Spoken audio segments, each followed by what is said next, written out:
Hi, welcome to This Is Your Spotlight. This is episode 4 of season 2, part 2. Today's guest is Tony Weaver Jr. and Kelvin Grullon.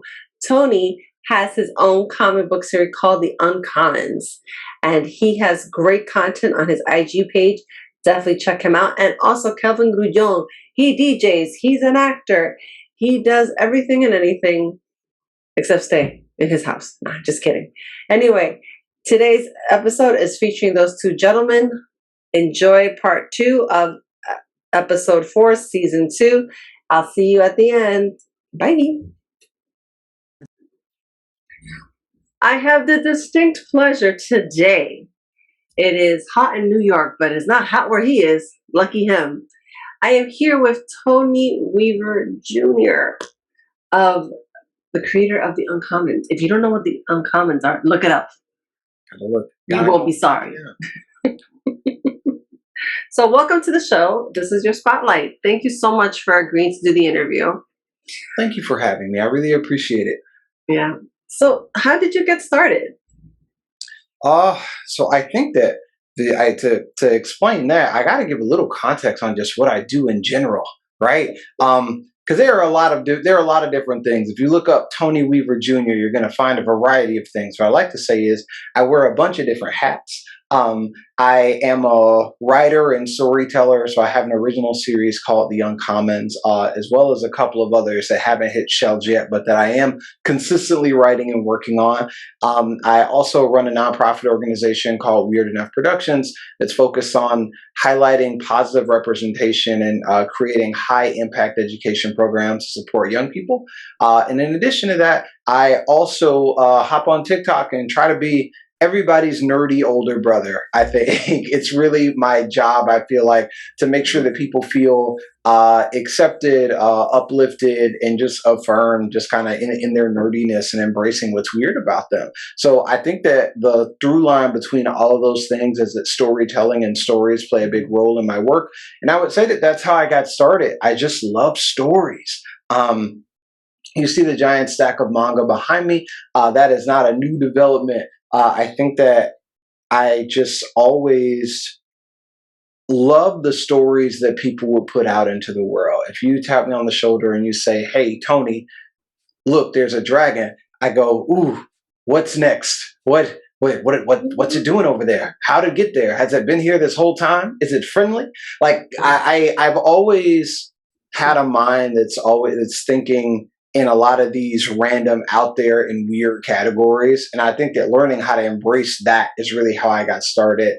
Kind of making the mental shift and saying, hey, those weird things that you think about all the time, all those stories that are rolling in your head, there's value to those. People want to hear those. And I think that's the thing that got me started. Which is great. So what age did you get started? So I've been writing since I was maybe 13.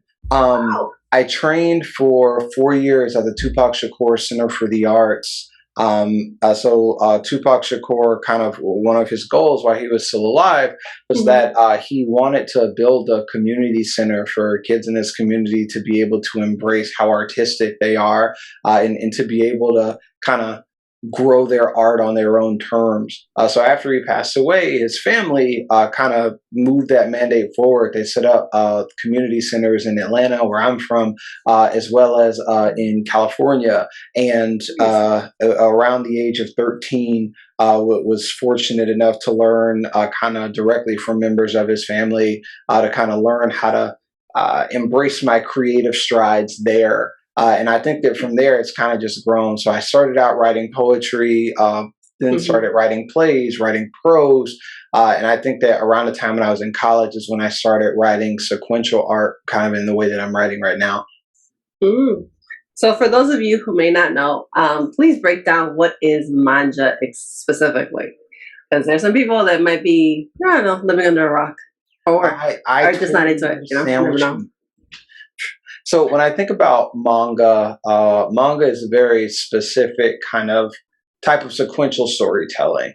So it kind of happens on the page. I would I would compare manga to a graphic novel in the sense that it tends to be more story driven, one continuous story happening across multiple volumes. And a lot of times they're black and white, but I don't necessarily think that's because manga has to be black and white. I think that's because of the market conditions in Japan where a lot of it is published. But that's a whole different thing. I love talking about that stuff. It really is.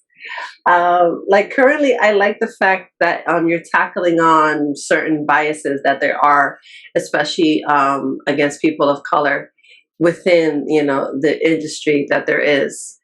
And I think it's a super important topic, to be honest with you. No, it really is. No, it really is. And as a Latina, I'm always underrepresented. So I feel your pain in so many ways. I think that there are so many people from different backgrounds that love manga, that love anime, that are just nerdy and love these kind of fantasy settings. However, so much of the industry, whether you look at that through the lens of how Western publishers market anime, whether you look at that as who's allowed to be a protagonist in a lot of these big budget fantasy adaptations, so much of it has kind of ignored that group of fans. It's ignored that group of people. And I think that from a personal perspective, it just feels kind of bad. But also from a systemic perspective, there's a very significant body of scholarly research and data that lets you know all of the negative outcomes that happen when under misrepresentation and misrepresentation are kind of allowed to fester. So for me, the crux of my work is making sure that we can combat those negative impacts via positive media representation. Mm-hmm. Did you ever hear of the cartoon Static Shock? Indeed. He's great. And I used to watch it growing up. Yes, I'm that old that I remember Static Shock. I'm sorry, folks. If you thought I was a youngin', you're sadly disappointed. It's okay. I think that Static was a part of a really large wave when it came to diversity in comics. It was a character from Milestone Media, and their kind of whole thing was, what does it look like for us to create diverse characters at scale? And I think that the spirit of Milestone is something that is certainly present in a lot of comic creators of color that are trying to chart their path today. I think that very often when we think about Milestone, we think of the characters. You think of Static, you think of the Blood Syndicate, you think of Icon and Rocket. And for me, I'm like, I think Milestone is bigger than a set of characters. Characters get shipped off different places. They get bought over here. They get acquired over here. This person acquires the rights to make this thing or make this thing.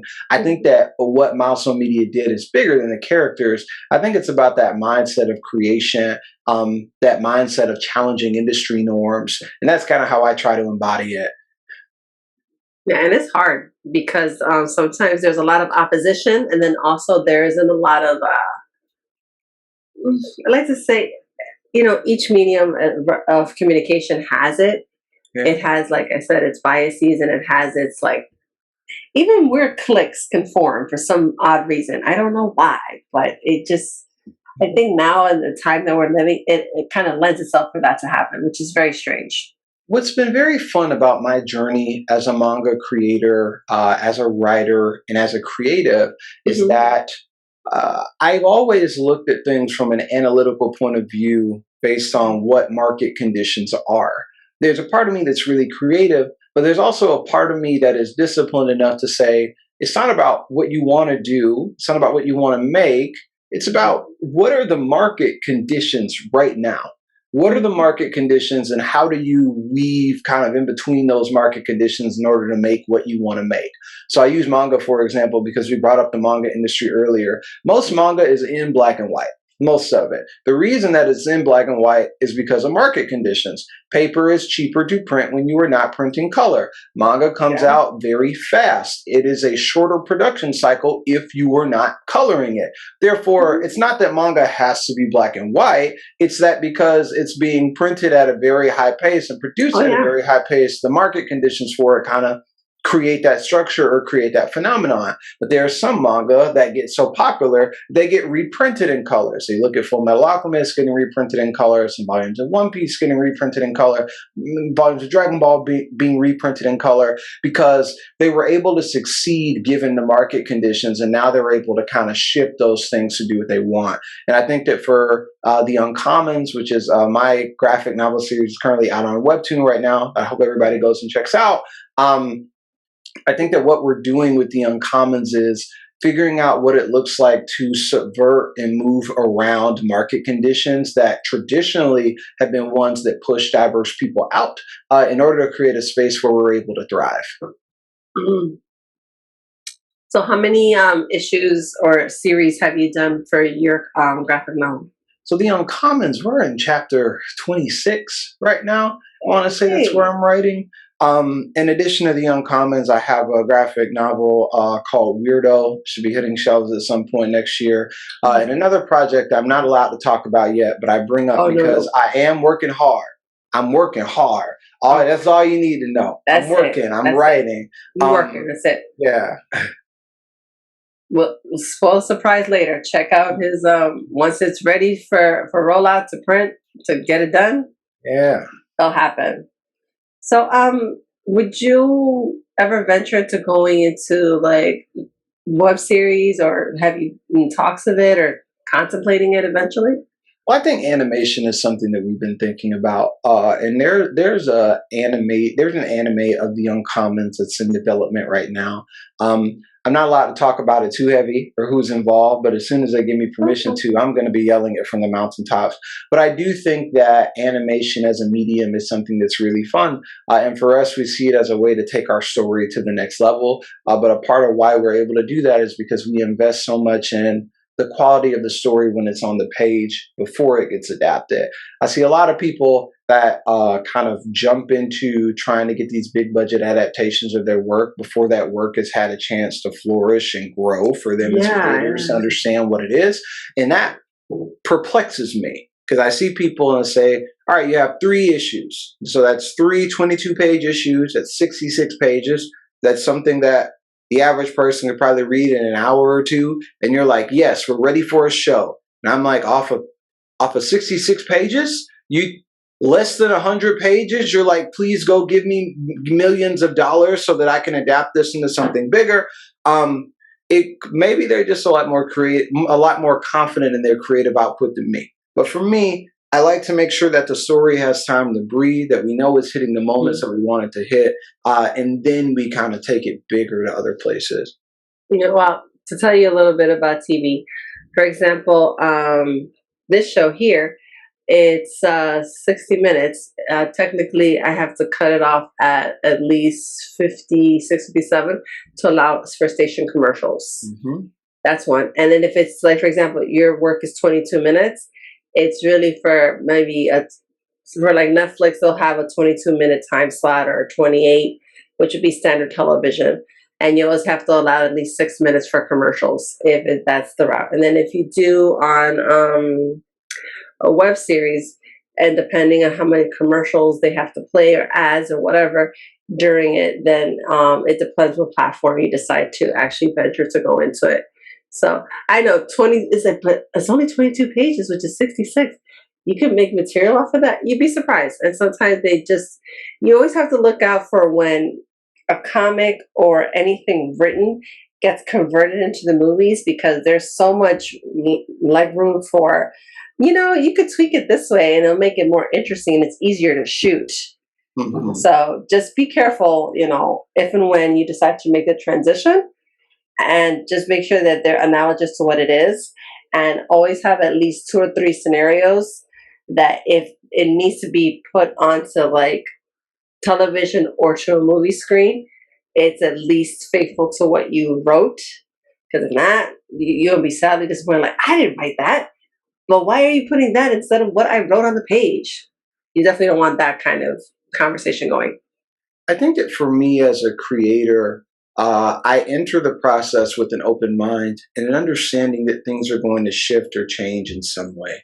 As a result, I'm able to kind of make sure that the spirit of the series and the heart of the series is present no matter what that adaptation ultimately looks like. Yeah. So, okay. For example, we talked about projects and things you're gonna do. Ultimately, did you ever like set a specific goal and have you met it at the moment, or are you still halfway? I think I hit goals all the time, but the goal, I'm always aiming for something else. As a matter of fact, a criticism that I've received is that very rarely do I sit down to acknowledge and celebrate my victories or my wins, because I'm always on to the next thing, or always jumping onto the next thing, always trying to do the next thing. And I think I think that that's something that I've been trying to get better at. So you say, okay, you want to make this series, cool, we're making it. Okay, you want to get 1 million readers, cool, we got 1 million readers. You want 2 million readers, cool, we got 2 million readers. You want to get a show developed, okay, the show is picked up and is currently in development. I'm always moving to the next thing. I think that the goal right now that I have for myself, if anything, is to make sure that I'm enjoying the process no matter what I'm doing.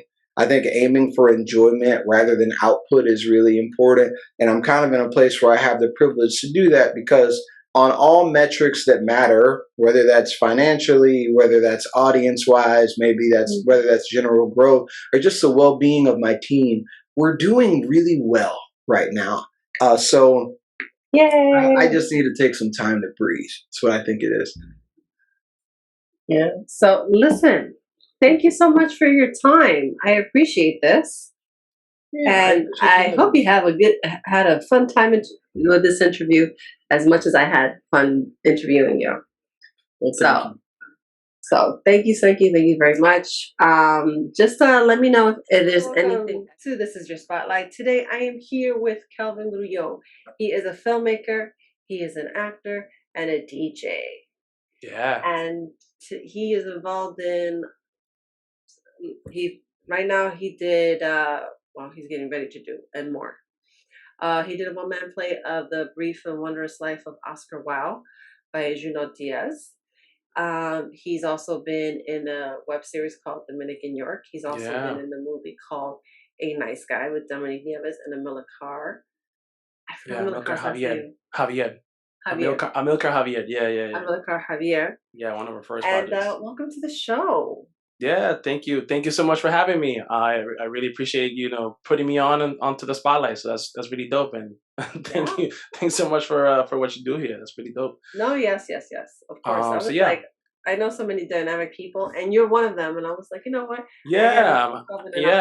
I'm a bit of a multi-hyphenate artist in a modern way. Although I try to stick to just filmmaking. I'm primarily an actor, and I think filmmaking kind of comes by way of design of me being a Latino and brown skinned man trying to make it in the industry business. You have to do stuff for yourself, so that makes me a filmmaker. But I'm primarily an actor, and then and a DJ as well. And I work for a company called Literature to Life, which is the one that produces and puts together the solo show based on Junot Diaz's novel, The Brief Wondrous Life of Oscar Wilde. And I actually just got back from doing a tour of 4 shows in Houston, Texas for high school students. Oh, wow. Which we did through a connection there with the Alley Theater. So yeah, it's something that I've been doing for quite a few years now, almost 5 years, and and that you'll hear more about the performances that I have coming up in the city later on in the interview, but because we'll talk about that. But yes, it's my chosen field. Even though I went to college, I studied architecture. Never thought that acting was going to be something that I would pursue. I thought I was going to be working in an office, designing buildings and whatever. And it was going to be a simple, modest life. And 4 years after I did that, I decided that life wasn't fulfilling, and I'm going to do something that feels great. And acting was just something that I always had an interest in.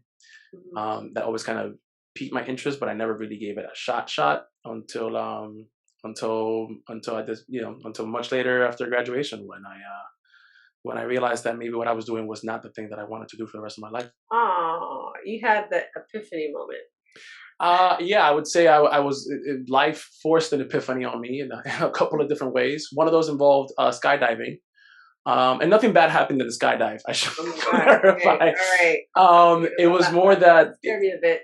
The act of skydiving, it just being up there, falling, free falling towards Earth. It was this thing where I kind of realized how small I really am, because Earth looked freaking huge from up there.